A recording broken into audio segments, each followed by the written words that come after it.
আপুরা ভাইয়ারা কেমন আছেন? আশা করি আল্লাহর বিশেষ রহমতে আমি ভালো আছি।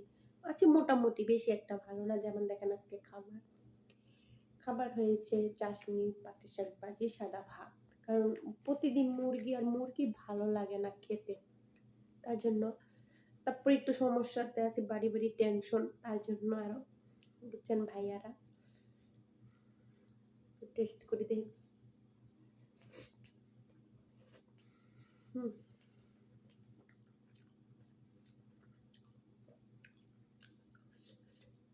আপুরা ভাইয়ারা খাবারটা সেই হয়েছে, আপুরা ভাইয়ারা সেই।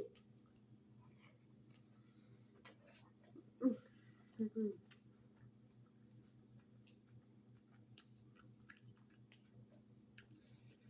সেই খাবার আপু ভাইয়ারা।